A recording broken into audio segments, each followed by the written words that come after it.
You were talking about the monetary funding and the euro as a strong adversary to euro. What future can you predict the currency has? The euro cannot survive as it's currently constructed. You cannot put together countries as different as Greece and Germany together in a single economic and monetary union.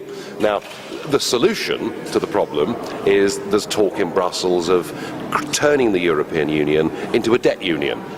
I don't think politically countries in Northern Europe, countries like Finland, for example, who've got good public finances, are going to be prepared to say, we will take on the debt of Spain or the debt of Greece. This is just politically impossible. Now, one of two things will happen. Either countries like Portugal, Greece and Ireland will one by one peel off and leave the euro, which would then leave the eurozone to effectively become a greater Deutschmark zone, or there'll be a revolution, a democratic revolution in Germany. And my goodness me, we've got the President of Germany, we've got the President of the Bundesbank, all saying that the bailouts are illegal under the treaties, this should not be happening, that democracy is being put to the sword. You know, it's not impossible that Germany could make an announcement and say, we're going to leave the euro. So it's very difficult to predict exactly what will happen, but that this cannot work, I think is very easy. Will Britain still stay out of the euro? Oh Lord, yeah, absolutely. I mean, thank goodness we didn't join. Otherwise, we'd have been the same as the Irish. We were being told by the proponents of the euro it would give us cheaper mortgages. Well, it would have done. It would have given us interest rates much lower than they should have been. So our boom and bust would have been even worse. Now, I think as far as the UK is concerned, the currency is a settled issue, and a vast majority of British businesses too say, look, we just don't need this. And anyway, the world's changing.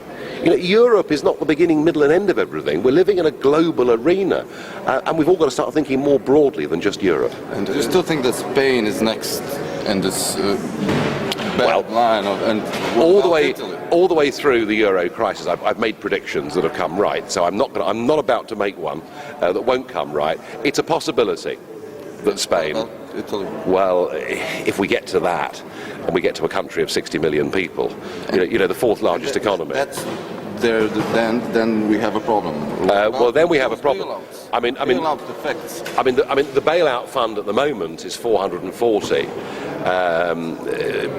Experts say actually it would need to be 4 times that size if you have to start taking on countries like Spain and Italy. So just from the top.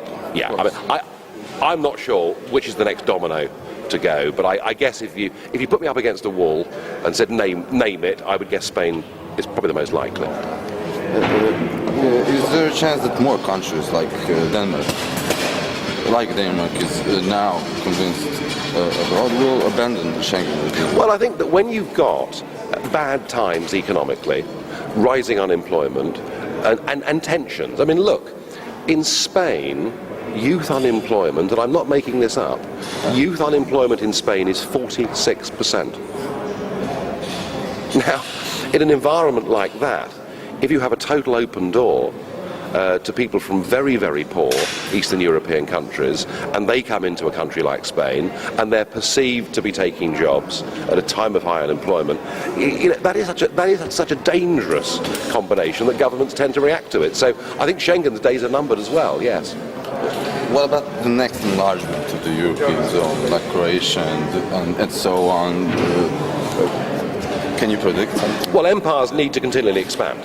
You know, once an empire stops expanding, it begins to contract. And these guys have put half a century into building their European state. They don't want to give it up now, and that is why the battle for accession in Croatia is actually rather more important than people in Croatia themselves probably realise. I mean, already it's being championed in Brussels. When Croatia joins, that will show that the union is still very attractive. If the people of Croatia want to join, that's fine. But there must be an open, honest debate and a referendum that is conducted fairly. Is there a way to better our stance with the union in some ways?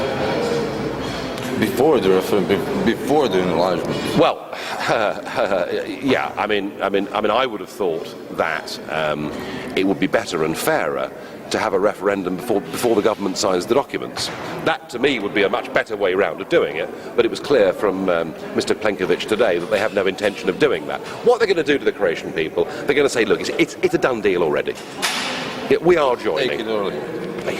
Basically. And I got no reassurance today that there was going to be a fair campaign. I mean, he actually said, we have experts paid for by EU institutions telling us the truth. Well, they've got a vested interest, these people. I mean, it's nonsense. Sure. And at the end, what should a normal Croatian citizen worry about most when deciding how to vote in the country? Well, I think that here you are, you're just 20 years into being an independent, self-governing nation. However bad you think your government is, whatever corruption scandals they may be, you can sort that out yourself in this country. Don't give away independence, self-respect and pride to a failing set of institutions in Brussels. Don't do it. Thank you.